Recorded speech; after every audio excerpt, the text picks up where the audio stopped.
What happens when the most feared council in the galaxy underestimates the Terran Empire? They thought they could force humanity into submission with threats and ultimatums. But when the Terran Empire responded, it wasn't with fear. It was with 3 chilling words: we accept, prepare. What did the Galactic Council awaken by pushing humanity too far? Dive into the story where arrogance meets its match and discover the true power of the Terran Empire. Ever seen a human beg for mercy? No, me neither. Commander Krum sneered as he addressed the assembly. The Galactic Council chamber buzzed with tension. The various species gathered eyeing each other nervously. Krum, 7-foot frame, dominated the center. His scaled fists clenched as he paced. Humans are weak, he continued, his voice dripping with contempt. They haven't participated in a single galactic conflict in over a millennium. They hide behind their diplomacy and their fragile alliances, too scared to stand on their own 2 legs. Murmurs of agreement rippled through the chamber. The Terran Empire had long been a subject of ridicule, their absence from the war fronts of the galaxy interpreted as cowardice.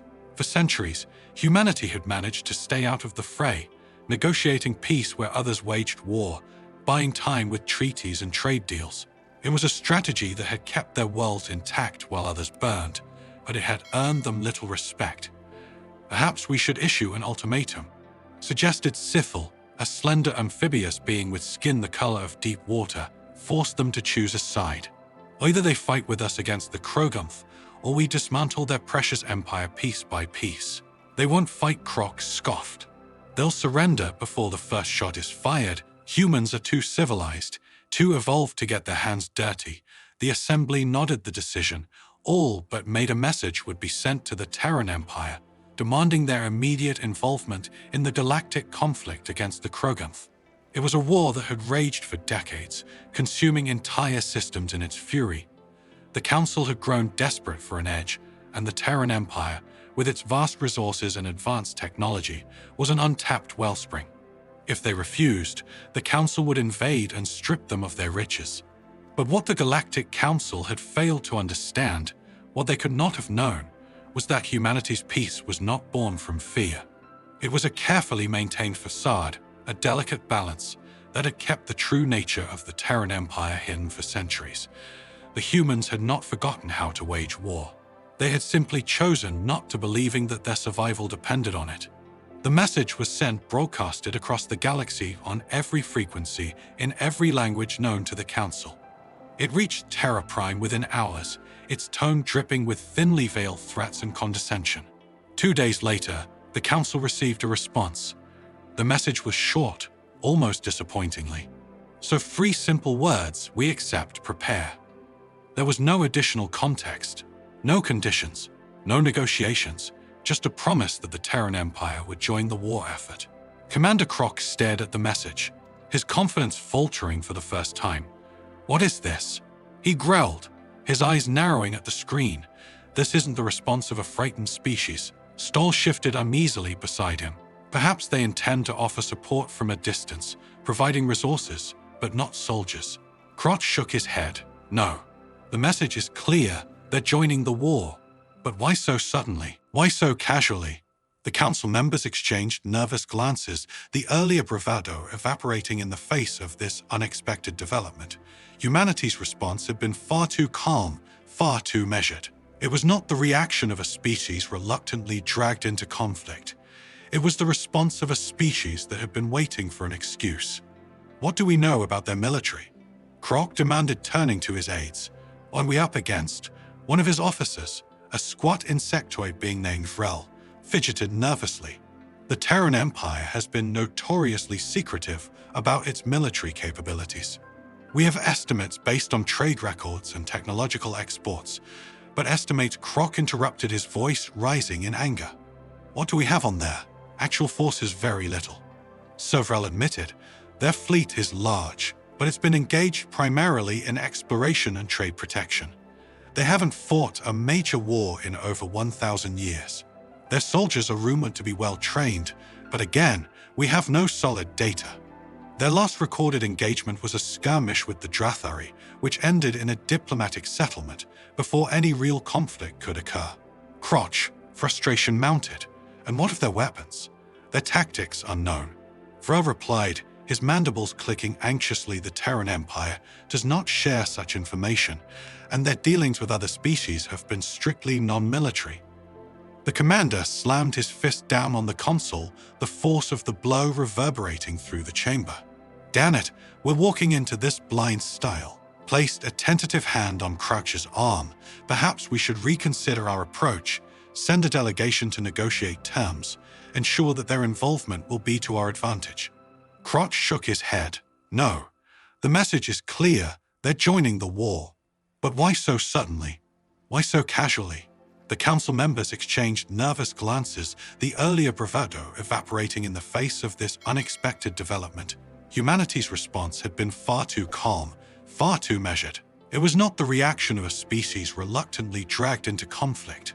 It was the response of a species that had been waiting for an excuse. What do we know about their military? Crotch demanded, turning to his aides.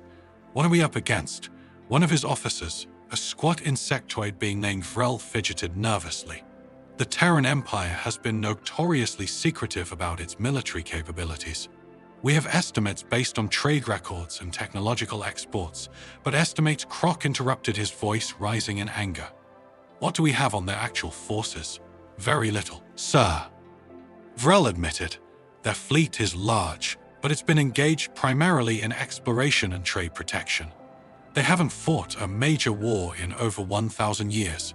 Their soldiers are rumored to be well trained, but again, we have no solid data. Their last recorded engagement was a skirmish with the Jafari, which ended in a diplomatic settlement before any real conflict could occur. Crotch, frustration mounted. And what of their weapons? Their tactics, unknown. Vrel replied, his mandibles clicking anxiously. The Terran Empire does not share such information, and their dealings with other species have been strictly non-military. The commander slammed his fist down on the console, the force of the blow reverberating through the chamber. Damn it, we're walking into this blind style. Placed a tentative hand on Crouch's arm. Perhaps we should reconsider our approach, send a delegation to negotiate terms, ensure that their involvement will be to our advantage. Croc shook his head. No, we've already committed to this course. If we back down now, we'll appear weak, and weakness is something we cannot afford, not with the Krogunth breathing down our necks. The council members reluctantly agreed. Though the unease in the room was palpable, the Terran Empire's sudden willingness to engage in war had thrown them off balance, but there was no turning back now. They would meet the humans on the battlefield and secure their assistance by any means necessary. Within days, the Council fleet was mobilized, the largest armada ever assembled in the galaxy's history. Hundreds of warships, from sleek frigates to hulking battleships, gathered at the rendezvous point near the edge of Terran space. The Krogunth were a fearsome enemy. Their biotechnological weapons and relentless aggression a constant threat. The Council had expected to fight a war of attrition, but with humanity's involvement, they hoped for a swift and decisive victory. As the fleet waited for the Terran forces to arrive, tension ran high.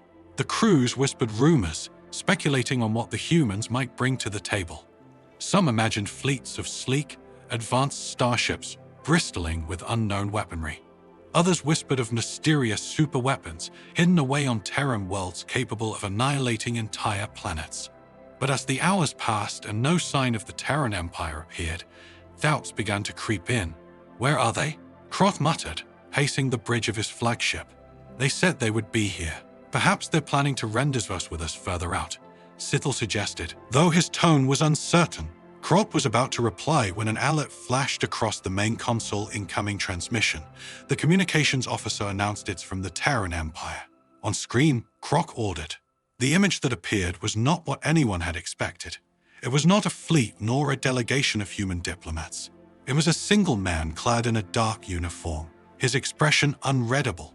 He stood in what appeared to be the command center of a warship, though the design was unlike any the Council had seen before. This is Admiral Marcus Reeve of the Terran Empire. The man said, his voice calm and composed. We are en route to your location. Prepare to receive us. The transmission cut off abruptly, leaving the bridge in stunned silence. Crouch stared at the blank screen, his mind racing. There had been no sign of hesitation, no trace of the weakness he had expected from the humans. Admiral Reeve had spoken as if he were already in command of the situation, as if the Council fleet were his to direct. Something's not right. Krok muttered more to himself than to anyone else. They're too confident. Stoll, ever the voice of caution, nodded. We should be prepared for anything. Commander, the humans may have been hiding their true strength from us all along. Krok scowled but said nothing. He couldn't shake the feeling that they were on the brink of something far more dangerous than they had anticipated, and as the shadow of the Terran Empire loomed ever closer, the Galactic Council began to realize that they might have made a grave mistake.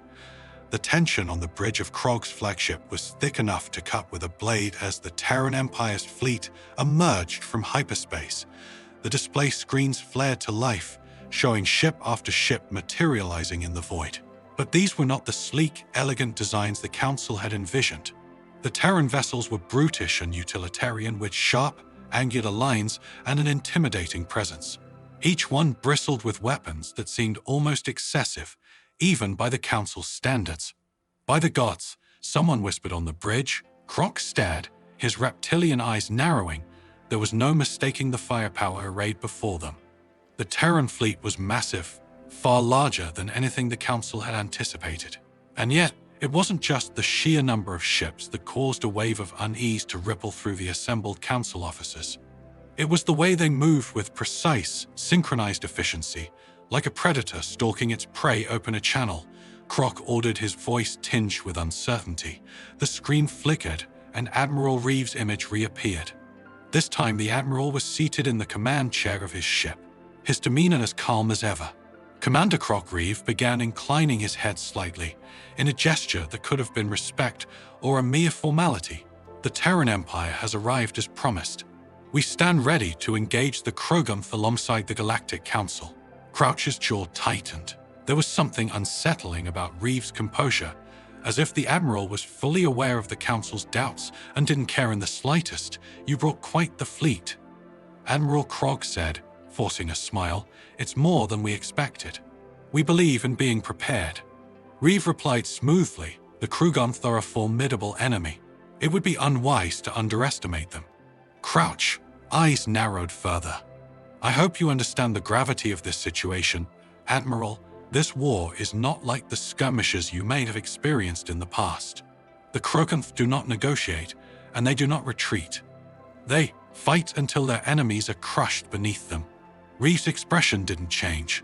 The Terran Empire is fully aware of the Krum's nature. We have faced similar threats before, though perhaps not on this scale. Rest assured, Commander, we are ready. Crouch's instinct screamed at him that something was wrong, but he couldn't place what it was. He was a seasoned warrior, and he had faced countless foes on the battlefield. But this felt different. Very well, Krok said finally, we will advance together. The Krum fleet has been detected in the Nestor sector. We plan to intercept them before they can reach the core systems. A sound strategy. Reeve agreed, we'll follow your lead. Commander Krok ended the transmission and turned to his officers to monitor their movements closely. He ordered, I want to know if they make even the slightest deviation from our course. The Council fleet began its approach to the Nestor sector. The Terran ships falling into formation behind them, the combined armada was a sight to behold, a testament to the might of the galaxy's most powerful civilizations, and yet an undercurrent of fear ran through the Council ranks. The Terran Empire's sudden involvement, their overwhelming show of force and Reeve's unsettling calm had thrown everyone off balance. As they neared the Krum's last known position, the tension mounted. The Council's fleet moved cautiously, scanning for any sign of the enemy. The Krum were known for their ambush tactics, using their bioengineered warships to launch devastating surprise attacks there. One of the officers shouted, pointing to the screen. A swarm of red blips appeared on the radar, rapidly closing in on their position. Enemy fleet detected. Krok barked. All ships prepare for engagement. The Council's warships moved into battle formation, their weapon systems powering up. The Krum ships were massive, organic monstrosities, their hulls pulsing with bioluminescent energy. They surged forward with terrifying speed, intent on ramming into the Council's lines. Fire at will, Krok ordered, and the void erupted in a blaze of energy. As the Council fleet opened fire, beams of plasma and kinetic projectiles streaked across space, slamming into the Krogunth ships. The enemy vessels retaliated with their own bioweapons, spewing corrosive acid and spore-filled pods that clung to the Council ships, eating away at their hulls. The battle was fierce. The void lit up with the flashes of exploding ships and the shrieks of dying vessels. The Krogunth, true to their reputation, fought with relentless fury, throwing themselves at the Council fleet with no regard for their own losses. But then the Terran Empire made its move without warning. The Terran ships surged forward, breaking formation and plunging directly into the heart of the Krogunth fleet. Crotch watched in shock as the Terran vessels unleashed a barrage of firepower unlike anything he had ever seen. It was not just the volume of fire, but the precision the Terran weapons cut through the Krogunth ships with surgical accuracy, targeting weak points with unerring efficiency. "What are they doing?" Stoll gasped. "They're breaking formation." Crotch's eyes widened as he realized the truth. The Terrans weren't breaking formation. They were executing a plan they hadn't shared with the Council. The Krogunth fleet, caught off guard by the sudden overwhelming assault, began to falter. The Terran ships moved with terrifying coordination, their every maneuver calculated to inflict maximum damage with minimal risk. The Krogunth, for all their ferocity, couldn't withstand the onslaught. One by one, their ships were torn apart, their once imposing fleet reduced to wreckage in a matter of minutes, and all the while, Admiral Reeves' calm voice echoed in Croc's mind. "We stand ready." As the last Krogunth ship exploded, silence fell. Battle over the battlefield, the Council fleet, battered and scared, hung in the void, stunned by the sudden and decisive victory. The Terran ships regrouped, their hulls barely scratched, their weapon systems already powering down. Croc sat in his command chair, his mind reeling. The battle had ended almost as soon as it had begun, and it was the Terrans who had ended it not with brute force, but with cold, calculated precision. They knew. Croc whispered more to himself than to anyone else. They knew exactly how to defeat them. But even as the realization dawned on him, another thought began to take shape, a thought far more terrifying. If the Terrans could do this to the Krogunth, what could they do to the Galactic Council? The Council fleet drifted in stunned silence. The wreckage of the Krogunth vessels scattered like debris from a broken dream. The victory had been so swift, so absolute, that it felt surreal. Croc's gaze remained fixed on the Terran ships, the sleek, dark shapes, now eerily still in the aftermath of the battle. He could feel the eyes of his crew on him, searching for answers he didn't have. "Commander," Styles' voice broke through the silence, his tone cautious. "What are your orders?" Crouch hesitated, his mind racing. He had spent years preparing for a protracted war with the Krogunth, only to have it snatched away in a matter of minutes by an ally he'd barely understood. The implications were staggering. The Terrans had not just joined the war, they had ended it before it could truly begin, and now they held the fate of the galaxy in their hands. "Open a channel to Admiral Reeve." Craig ordered, his voice steady, despite the turmoil within the screen flickered, and once again, Admiral Reeve's calm, inscrutable face filled the display behind him. The bridge of his ship was a hive of activity, but the Admiral himself seemed utterly composed, as if he had known all along that this would be the outcome. Commander Croc. Reeve greeted him with a nod, a decisive victory. "Wouldn't you agree?" Croc stared at him, searching for any sign of arrogance or deceit, but there was none, only that same unsettling calm. "Yes." Admiral Croc replied, choosing his words carefully, decisive indeed. "The Council is grateful for your assistance. Your tactics were highly effective." "Thank you." Commander Reeve said, his expression unchanged. "The Terran Empire is always willing to aid our allies in times of need." The word allies hung in the air like a silent threat. Croc could feel the unspoken question from his crew and the Council fleet. Were they truly allies, or had they simply exchanged one threat for another? Crouch cleared his throat with the Krogunth fleet destroyed. "The immediate threat has been neutralized, but we still have much to discuss regarding our future cooperation." Reeve's eyes seemed to sharpen, though his smile remained. "Indeed, Commander, there is much to discuss." The Terran Empire has long stood apart from the wars of the galaxy, but we are not without our own concerns.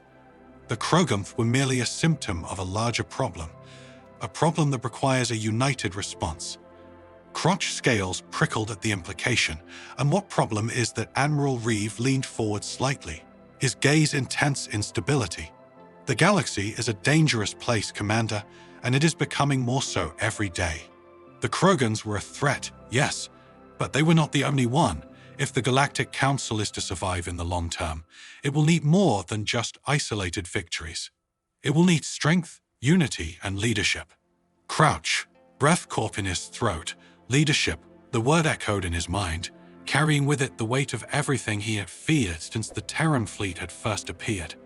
"You're proposing what exactly?" Croc asked, though he already knew the answer. Reeve's smile widened ever so slightly. An alliance, Commander, one that is not limited to a single battle or even a single war. The Terran Empire offers its strength, its resources, and its protection to the Galactic Council. In return, we ask for cooperation, true cooperation under a unified command. Crotch blood ran cold. The Terran Empire was not asking for an alliance. They were demanding submission. The Council would not be an equal partner in this arrangement. They would be subordinate to the Terrans, their autonomy sacrificed for the promise of safety. "And if we refuse?" Croc asked, his voice barely a whisper.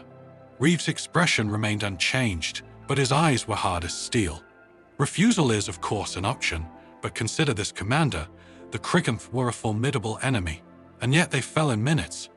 The Terran Empire's reach is vast, and our capabilities extend far beyond what you have seen today.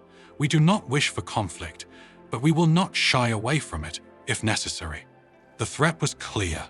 The Terran Empire had shown its power, and now they were offering the Council a choice. Join them, or face the consequences. Crotch's mind raced.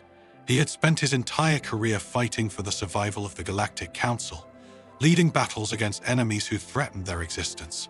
But this was something different. The Terrans weren't an enemy in the traditional sense.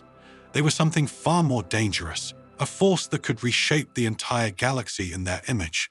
But he also knew that resistance was futile. The Kroganth had been the Council's greatest threat, and they had been obliterated in a matter of moments. What chance did the Council have against the full might of the Terran Empire? Crotch took a deep breath and met Reeve's gaze. "We will discuss your proposal with the Council," he said, his voice steady despite the weight of his words. "But understand this, Admiral, the Galactic Council has stood for 1,000 of years. We will not be ruled by fear." Reeve's smile returned, but it didn't reach his eyes. "Of course, Commander, take all the time you need. The Terran Empire will be waiting." The transmission ended, and the screen went dark. Croc slumped back in his chair, feeling the weight of the galaxy on his shoulders. He knew what he had to do, but that didn't make the decision any easier. Stoll approached him cautiously. "Commander, what are we going to do?" Croc stared at the darkened screen. His mind made up. "We're going to survive. Sithal, whatever it takes. We're going to survive." The Council would discuss the Terran Empire's proposal, but Croc knew that it was already too late. The moment the Terran fleet had arrived, the galaxy had changed forever. The Council would have to adapt or be crushed under the weight of the Empire's might. As the fleet began its journey back to the heart of Council space, Croc couldn't help but think of the old saying, "Better the devil you know than the devil you don't." But now the galaxy had a new devil, and it was one that no one truly knew. The Terran Empire had shown the galaxy that humanity was not afraid of war. They had simply been waiting for the right moment to remind everyone why they were the most dangerous species in the galaxy. The Galactic Council thought they could control the Terran Empire. They were wrong. Now, as the Council faces the consequences of their arrogance, one question remains. What happens when a peace-loving species decides to go to war? Subscribe to find out as we continue to explore the hidden strength of humanity and the Terran Empire's rise to power. Stay tuned for more tales that will challenge everything you thought you knew about the galaxy.